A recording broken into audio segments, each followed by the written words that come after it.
From our nation's transplant centers to the global registries to the countless patients searching for their donors, Gift of Life is invisibly at work.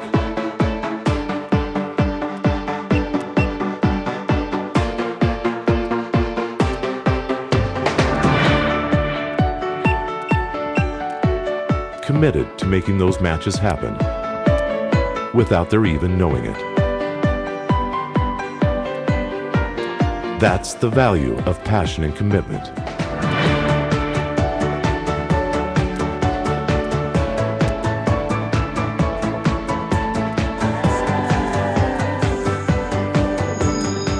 Gift of Life.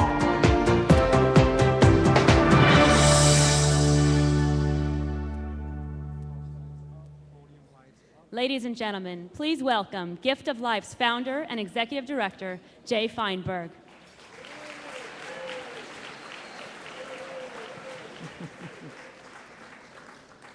Thank you, everyone, and thank you for joining us this evening. For those of you who have been here before, welcome back, and for those of you who are newcomers, get ready. You're in for what's truly a life-altering experience. Before we begin, I'd like to announce that we're broadcasting tonight's program live on the web at www.gol.org/live. Please take a moment to text your friends and family who couldn't be with us here in person and let them know how to join us. So instead of shutting off your cell phones, please use your cell phones. 13 years. It's really remarkable. It's our bar mitzvah year, actually. And what better way to commemorate such a special occasion than to don my bar mitzvah suit, which is not the suit I'm wearing now. I can't fit into that one anymore. The Partners for Life Gala is Gift of Life's signature event. It has gained recognition the world over and has drawn guests from as far away as Australia. As a matter of fact, this evening, right here during our cocktail hour, a transplant recipient all the way from Sydney and his donor from Baltimore met each other for the very first time.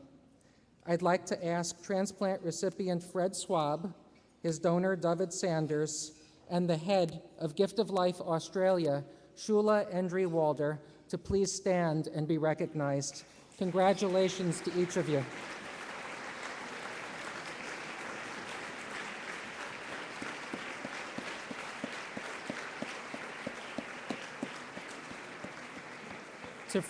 To Fred, good life, good long life, l'chaim. 201 donors were tested at the Rabbinical College, where David joined Gift of Life's registry, and already that drive has resulted in 5 transplants in less than 3 years. It's truly remarkable. And it's truly remarkable that it's the result of just a few simple cheek swabs. But you know, many people think that the extent of Gift of Life's work is collecting those cheek swabs, when in fact, that's really just the tip of the iceberg. So tonight, I've been asked to share with you some of what happens behind the scenes.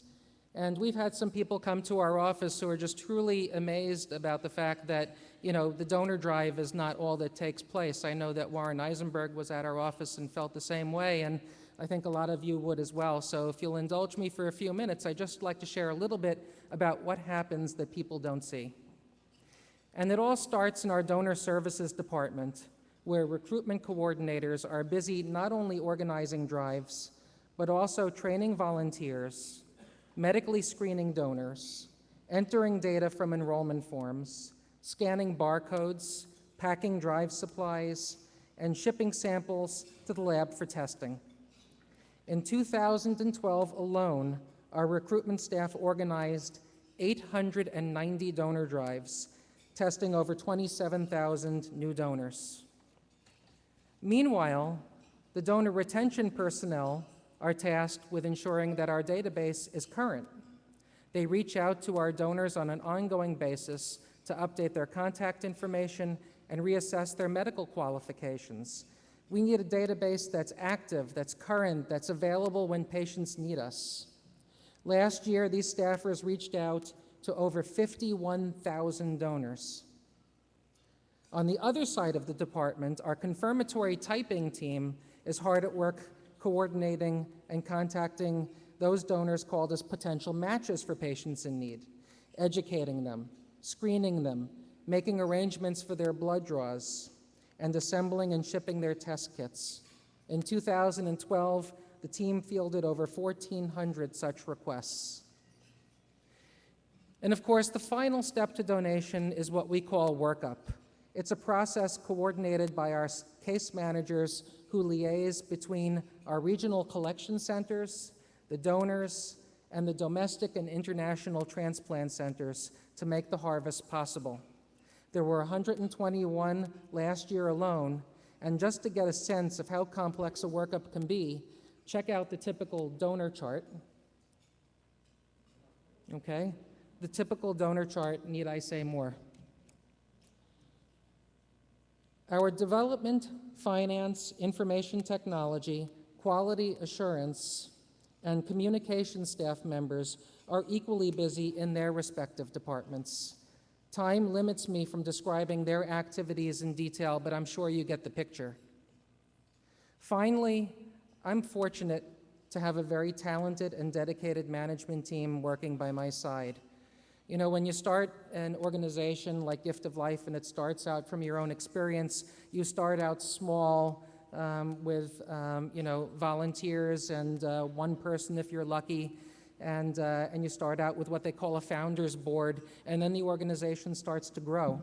And I have to say that Gift of Life has been able to grow for a number of reasons, and one is because of a very talented and dedicated management team working by my side. People like Barbie Sloven and Greg Francis, who I think you all know, just to name a few. As you can imagine, their days don't end at 5 p.m. Each one of them carries one of these, which has been ringing in my pocket and shouldn't have been, I apologize. And their work continues well into the evening, everything from counseling patients and families to troubleshooting the transport of bone marrow across the country during a winter storm.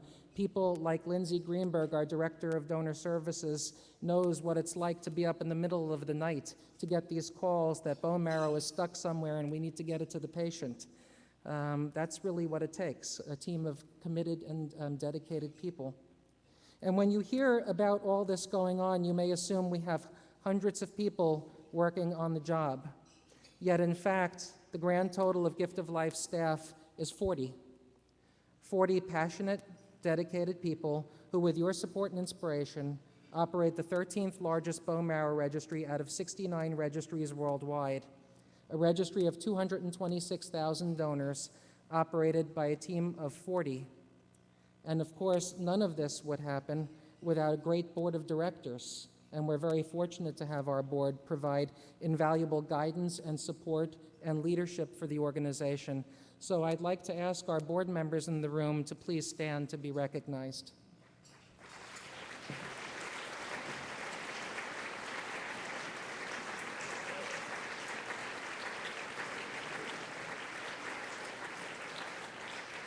Thank you. Noted anthropologist Margaret Mead once said, "Never doubt that a small group of thoughtful, committed people can change the world." Thanks to you in this room, our supporters, our incredible volunteers, our dedicated staff, and together we all do just that. And now, that phone is not mine, I promise. And now, without further ado, it gives me great pleasure to introduce our Master of Ceremonies. Jessica Abo is an award-winning television journalist who has been part of the New York One news team as an on-air anchor and reporter in the local edition since 2007. She's become a very dear member of the Gift of Life family, and we're thrilled she could be with us here tonight. Ladies and gentlemen, won't you please help me welcome Jessica Abo.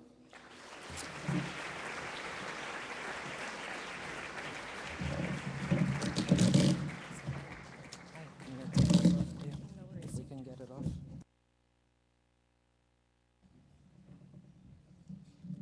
Thank you. Thank you, Jay.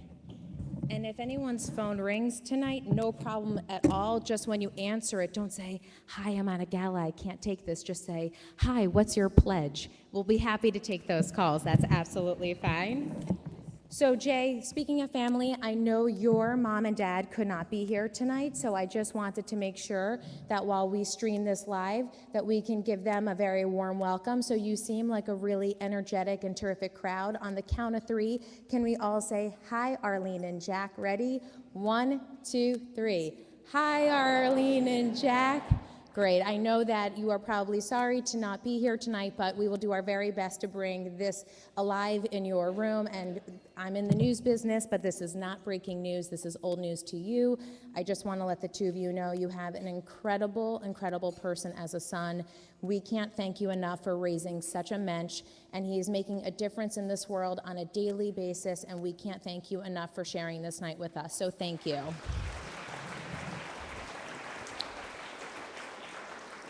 And speaking of watching at home, Marty Freund, I know you are a huge part of the Gift of Life family, and your family is growing, and you could not be here tonight, so mazel tov to you on the latest edition. George, we wish you a mazel tov too.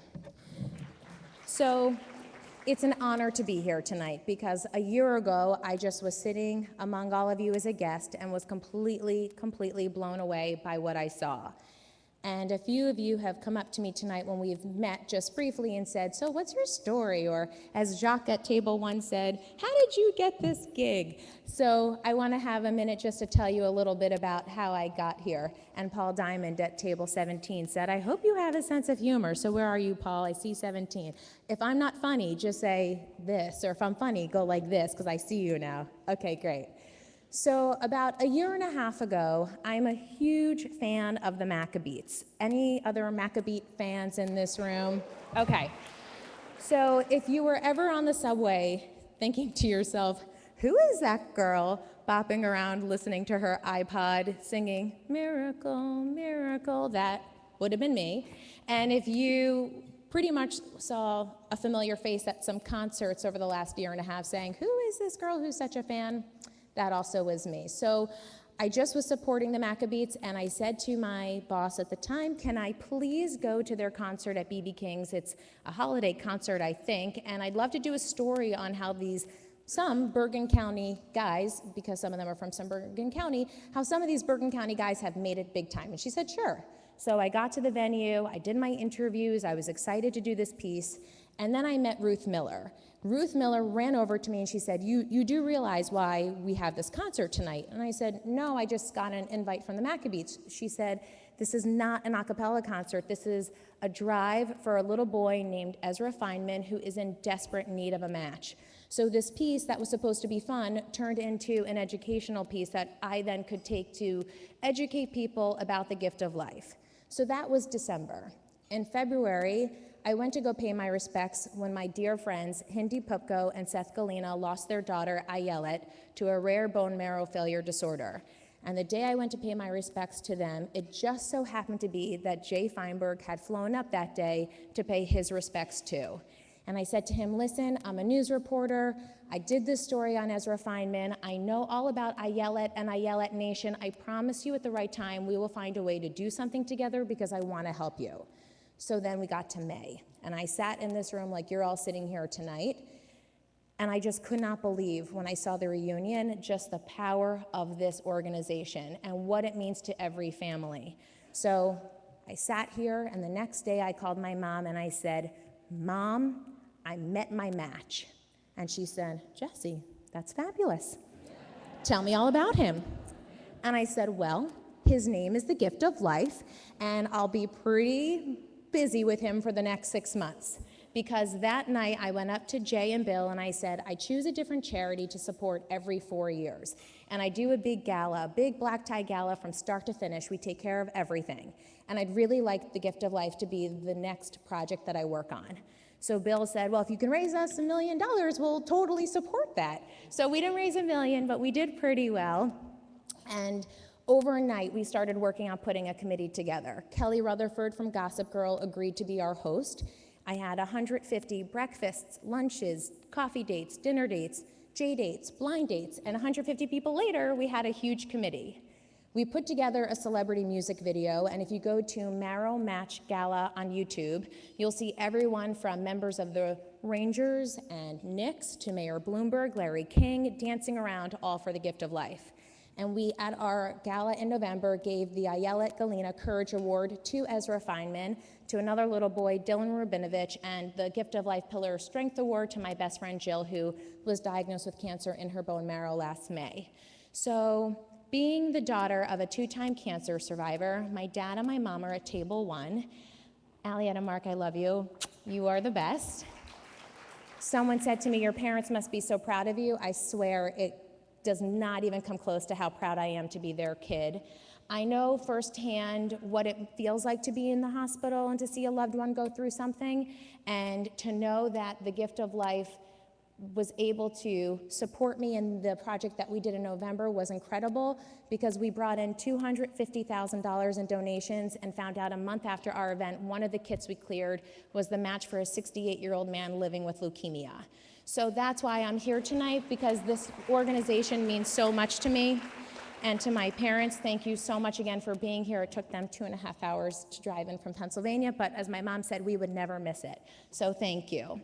So on to why we're here tonight. You all know we are here to honor you, the volunteers, the financial supporters, every single person who makes Gift of Life what it is. So I want to be able to start by thanking our gala chairs, Susan and Edward Blumenfeld, Mitzi and Warren Eisenberg, and Kimberly and Jason Ostheimer.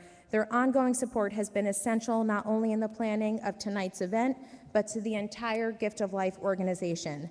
Unfortunately, Ed could not be with us tonight, but I'd like to ask the rest of our chairs to stand so we can recognize you.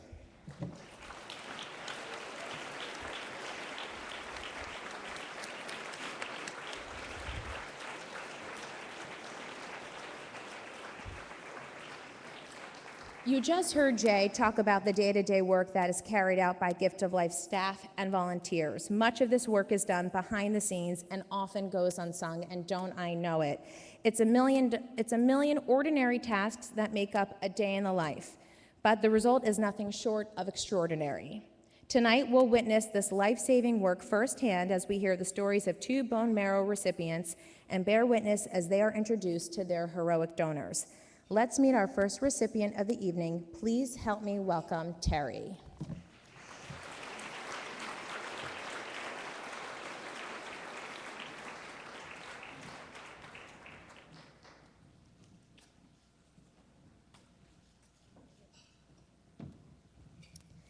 Terry lives in Woodmere, New York, and he's joined on stage by his wife, Gail.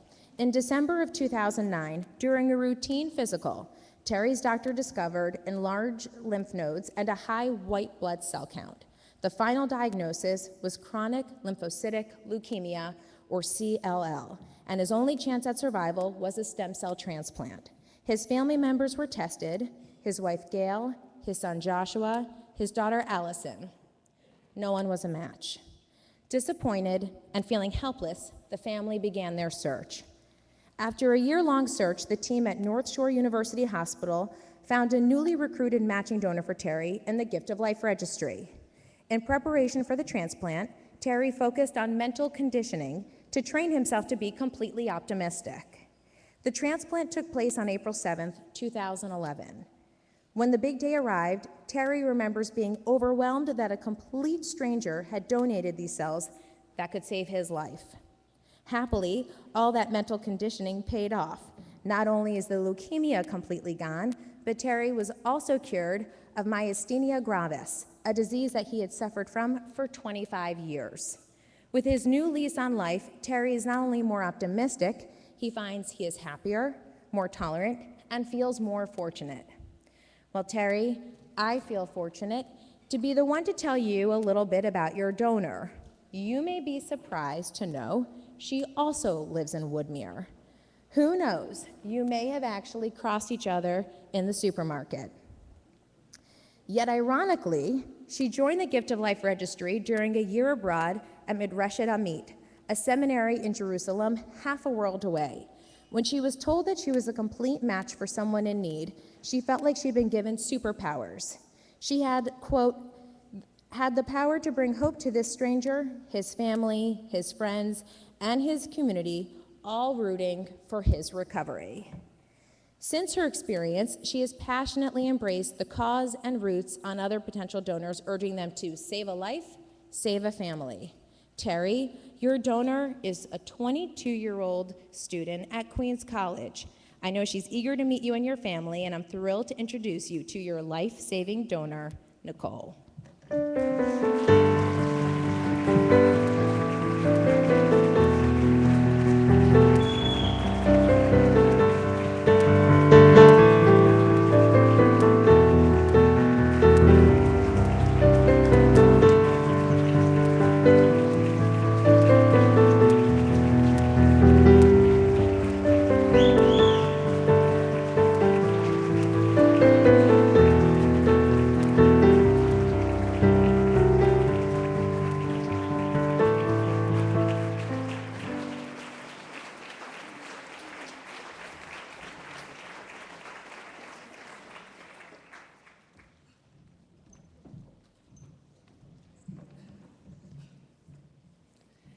I look around and know that we are all here tonight to support the Gift of Life Bone Marrow Foundation.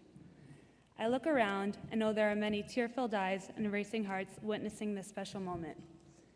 But, believe it or not, I am focusing on only one. So, here goes. Dear friend, how do I begin to introduce myself to someone I feel so close to but know so little about? We started as strangers, but tonight that all changes when our separate journeys are finally brought together. I thank you, my friend, for the past, the present, and the future. I thank you for the past because 2.5 years ago, I was lucky enough to learn the true meaning of life. Immediately after finding out that I was a bone marrow match, I found myself taking care of my body and safety more than ever. I crossed every street and drove every car, not only with my own life at hand, but with the life-saving serum they call bone marrow that flowed through my bones. With the millions of miles of DNA, trillions of complex cells, and the touch of God, I learned that the meaning of life is whatever meaning we give it. Time passes by and life gets busy, but you taught me to get busy with living life to the fullest. This lesson I will carry around for the rest of my life, and for this, I thank you. I want to thank you for the present. Today, on May 21st, 2013, you, your strength, and will to live allowed me the opportunity to meet you and learn about your journey that led to this very moment.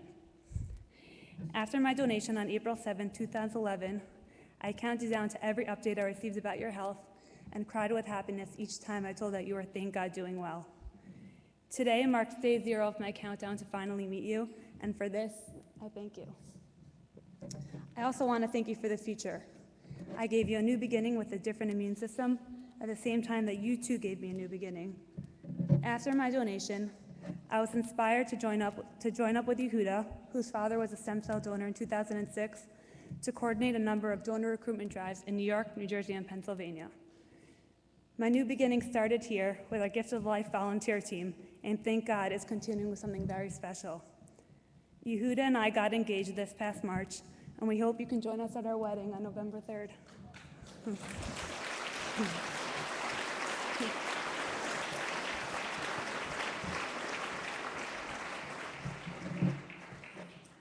We cannot wait for our future lives together, and for this, I thank you. So, friend, I did not do much to get here. I just happened to be born with the right tissue type, loved the fading scar on my lower back, and enjoyed every moment of my donating experience. You, your strength, and will to live are the true sources of my past, my present, and my future.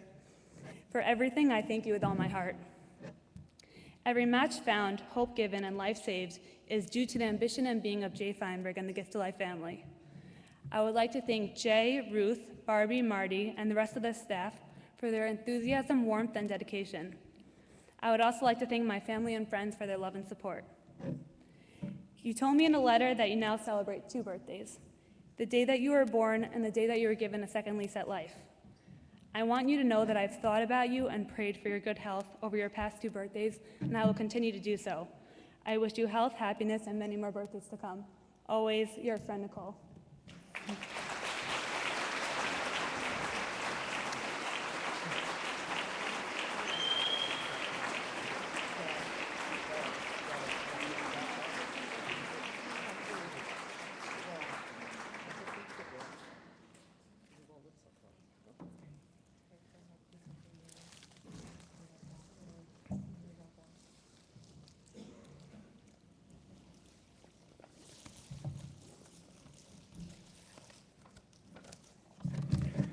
This is a thank you to Nicole and the Gift of Life. The contract between a marrow donor and a recipient is tightly controlled. Up to now, I was only allowed to read a log or a donor's journey that was humbly submitted to the registry. Nicole's generosity and compassion that you've gifted me cannot be put into words. I have no way to thank you other than expressing my gratitude, which seems woefully inadequate. Tonight I can thank you in person, I could see who you are, and I can't wait to hug you again. Tonight we can share. My dear Nicole, no matter how hard I try, I can't find adequate words to thank you for saving my life. You've given me the greatest gift one person could give another. A spontaneous rescue, such as a bystander given CPR, is a wonderful act, but donating in the way you did is to me the greatest act of kindness. Without immediate motivation, you decided that donating was something very important for you to do, and you made a considerable effort to donate. You weren't written up as a hero in a local paper like the quick-thinking bystander might be, yet what you did was greater, a deep, pure, unselfish act of the highest goodness. I would not be alive today without you and the Gift of Life Foundation. After exhausting 3 years of multiple chemo agents, the doctors told me that further treatment would be futile. My only other option was to hopefully find a stem cell match to save my life. It was very scary not knowing for sure if a match would be found. What a wonderful, wonderful day it was when I was informed that the Gift of Life had a potential donor for me. I can't begin to express the elation I felt when I heard the good news. It was the highlight of my entire life. Thanks to a total godsend stranger and a gift of life, my thoughts of doom disappeared. I'm married, have 3 wonderful children, 2 of them who are here tonight, who give me endless joy. I find myself loving them beyond all reason. One of my most unhappy recurring thoughts was imagining how much my death would have hurt them. They need a good father, provider, and friend. Thank you, Nicole, for making it possible for me to continue taking care of them. The transplant process was tedious, thanks to the extraordinary care of the hospital staff, and mostly thanks to the excellent cells provided by Nicole. I was discharged after only 30 days. Recovery at home took about a year before I was able to get through the day without sleeping through most of it. I've had no setbacks or bad side effects other than the aforementioned tiredness. As I stand today, I feel healthier than I felt in years. During my hospital stay and subsequent recovery, my wife was with me night and day. She took care of me as much as any of the nurses.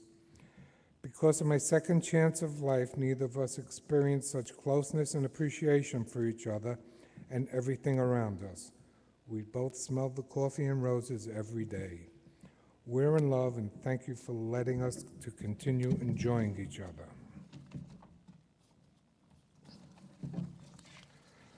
I've been looking forward to this day so that you and I will get to know each other, Nicole, and that you will meet my wonderful family, and hopefully I can meet your family.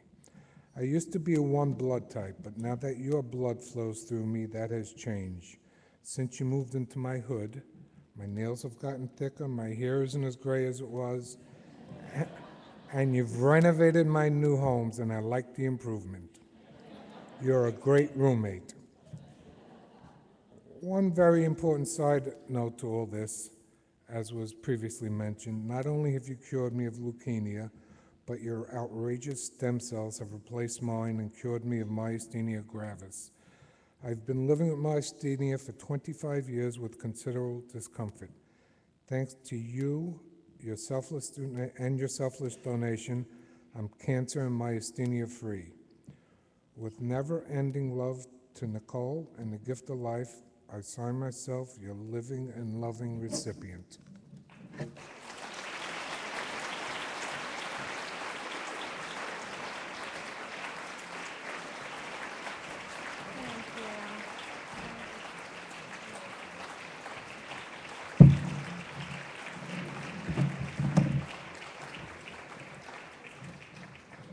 Thank you so much for sharing that, Terry and Nicole. We wish you all continued health. Now, I know Jay earlier said it's okay to take out your phones and to text and to tweet, but you need to follow this little connection for a second. So all eyes up here, because this is huge. What Nicole didn't mention is that she has a cousin who fought a battle with leukemia and also turned to the gift of life for help. And as it so happens, Nicole's cousin Rivka is our second recipient this evening. Talk about coincidences. I'd now like to invite Rivka to the stage.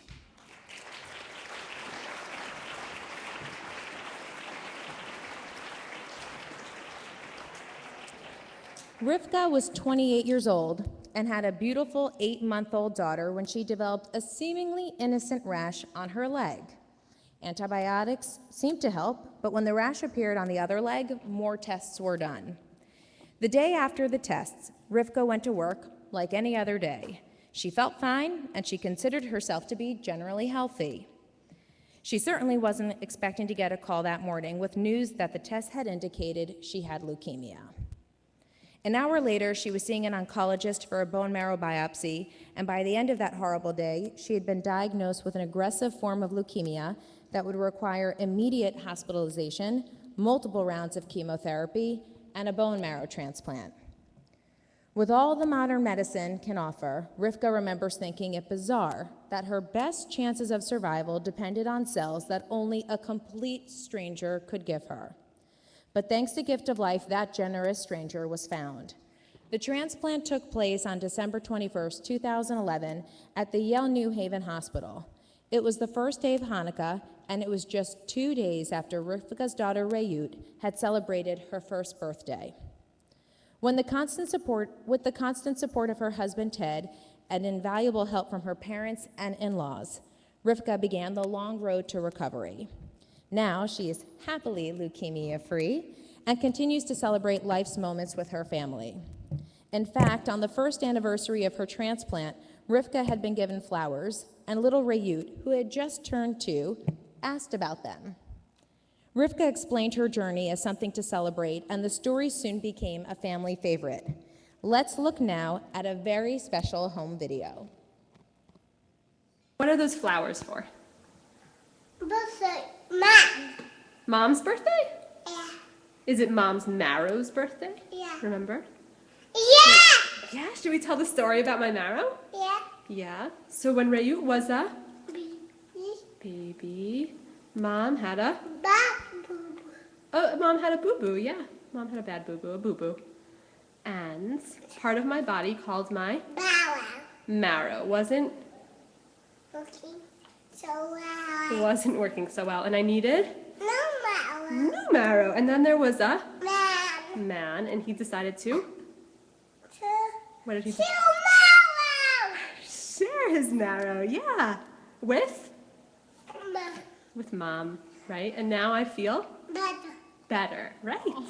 Isn't that so nice? Yeah. Oh my goodness, is Rayut here tonight? Where is Rayut? Rayut, where are you? I'm being told you're somewhere over here, Rayut. Rayut, that was amazing. Big round of applause for Rayut. Yay, Rayut! Oh my goodness.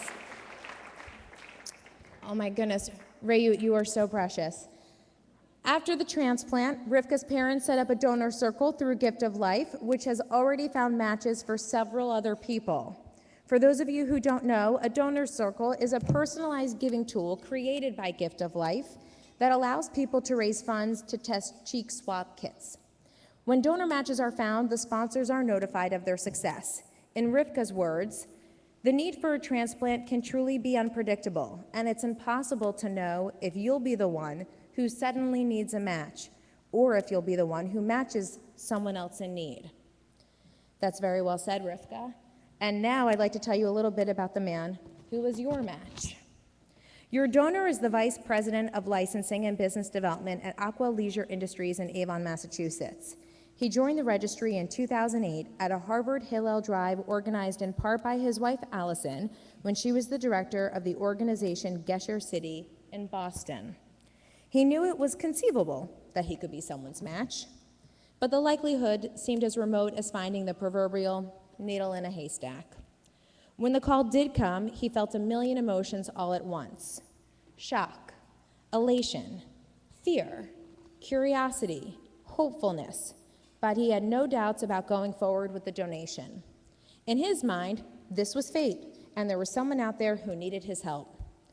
The donation took place at one of Gift of Life's collection centers, the Dana-Farber Cancer Institute in Boston. Your donor says that having the opportunity to help save your life has been one of the most amazing, awe-inspiring, and humbling things he's ever been a part of. He's been looking forward to meeting you face to face, and he anticipates that this moment will rank up there with other important life milestones, like his wedding day and the birth of his children. In fact, he and his wife Allison have two close in age to your own daughter. Their son Jonah will soon turn 3, and their daughter Ava was born this past October. Perhaps this meeting will begin a lifelong friendship not only between you and your donor, but between you and your children as well. Rivka, it's my pleasure to introduce you to your donor, Scott.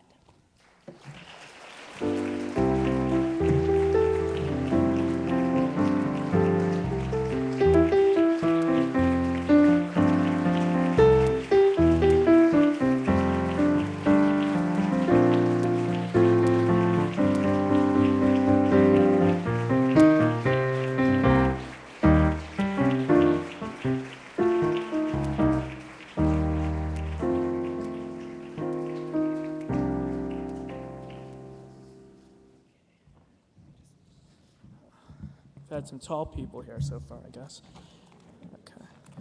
Okay. It was back in 2008 that I made the fateful decision to get my cheek swabbed at a Gift of Life registration drive, led in part by my lovely wife, Allison. The whole process, even with paperwork, took maybe 90 seconds. It certainly didn't seem like a life-altering decision at the time, and never in a million years would I have suspected that I'd be standing here before you this evening, but sure enough, here I am. In 2011, I received a call that would not only change my life, but would hopefully save the life of another person. I did not hesitate for 1 second. With the full support of my family, excuse me, I decided to pursue further blood tests to determine if I was the best match for this stranger in need. The test confirmed that I was in fact a match, and the procedure of choice would be stem cell transplantation. Again, it never occurred to me not to continue at this juncture. At that point, my only option was to donate my stem cells to help someone with cancer get better. The time and effort that I was told I put into the donation process ahead of time seemed trivial relative to the impact it would have for my recipient. Naturally, soon after the collection process, I was intensely curious about my recipient's journey and her well-being. Had the transplant gone well and without incident? What was her family like, and what were they going through at the time? I was thrilled and humbled to receive an initial letter after a few months' time, which was then followed by more reciprocal communications. With each passing exchange, it seemed as though she was gaining strength and getting back to more of a quote-unquote normal life. In fact, as I learned more about her, I even felt that had we met independently of this process, we would have been fast friends. We live in a fast-paced world and often do not stop to appreciate all that is good. Being part of this process reminds me every day of the power we as individuals can have on one another and reaffirms my faith in humanity. I want to thank my family for their support, as well as everyone at Gift of Life for making this entire process as smooth, unintimidating, and informative as possible. To Rivka, I'm awed and humbled by your journey, and I'm glad to have been a part of it. I hope through sharing our stories, others will feel compelled to join the registry so that they too can be the life-saving match.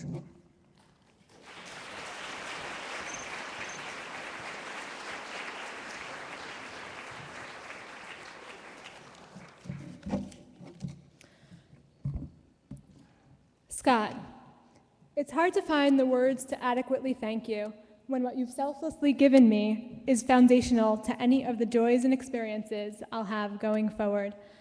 I've always thought that, instead of through my words, the way you might come to understand your impact and my family's gratitude is by meeting and interacting with us. So here we are.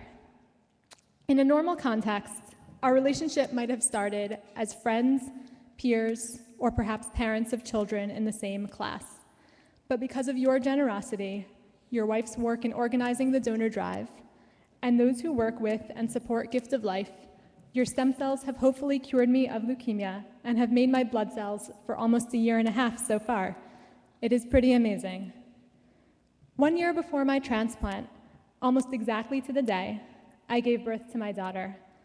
While in the hospital, for such an empowering and life-giving experience, I certainly didn't imagine that a year later, right down the hall of the same hospital, yet a world away, I'd need to replace a major part of my body using life-giving cells donated by a complete stranger. The starkness of that contrast emphasized for me that some people are in a position to give, and some are deeply in need and in a position to receive. It is impossible to predict which position you will be in, and being the one able to give is itself a gift. About 20 years before my transplant, my parents decided to join the bone marrow registry, hoping to match Jay Feinberg, who was from our town in New Jersey. I'm sure they didn't anticipate that 2 decades later, Jay's subsequent life's work of founding and directing Gift of Life would find me my match, after I was also blindsided by leukemia while in my 20s, just like Jay. Thank you, Scott, and thank you to all of you who support Gift of Life. Your work is crucial in helping me and thousands of others who've received life-saving transplants, helping us directly and also allowing us to continue to give to our families, friends, communities, and even further. Thank you.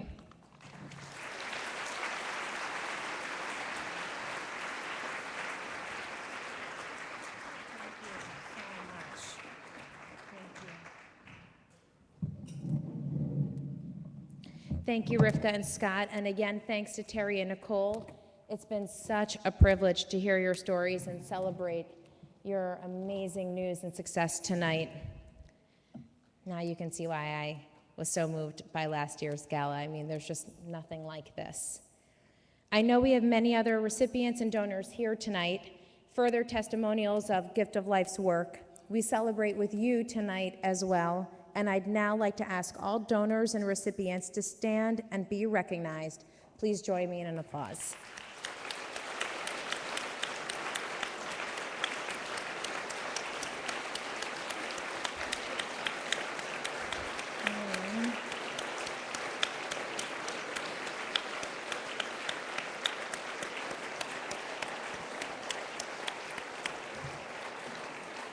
You are certainly our heroes this evening. Now, before we break for dinner, I'd like to invite Gift of Life's chairman of the board to share a few words. But before I do that, Bill Beagle was my confidant, my friend, the guy who was a pep talk around the corner before my gala. So I'm not just introducing, the chairman of the board. I'm introducing a dear, dear friend who I adore and could not have gotten through my event without. So that is the Bill Beagle you're about to hear from. Thank you.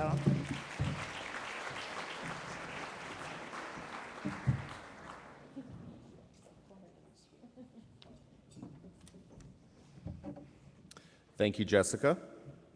First of all, Nicole, that was the most original wedding invitation I've ever heard in my entire life. I'm really glad you're here and glad you were able to help. Jessica, thanks for being here and thanks for being our Master of Ceremonies this evening. We've seen the results of Gift of Life's work here this evening. We are offering a second chance at life, not only to individuals, but their families as well. Gift of Life's board of directors, volunteers, and staff are determined in their pursuit of one single goal: a match for anyone in need, for whomever might need one. Your support makes it possible for us to continue our work. I have an announcement that'll make your contribution go even further. For the fourth consecutive year, Mitzi and Warren Eisenberg have very generously offered to match dollar for dollar every contribution made this evening, up to $100,000. Let's please give them a round of applause.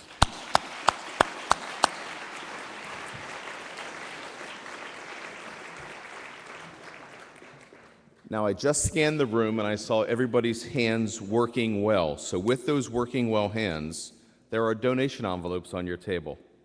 Take a minute, take one, fill them out, and hand it to any Gift of Life staff member or to Lynn, who's in the back of the room tracking our progress tonight.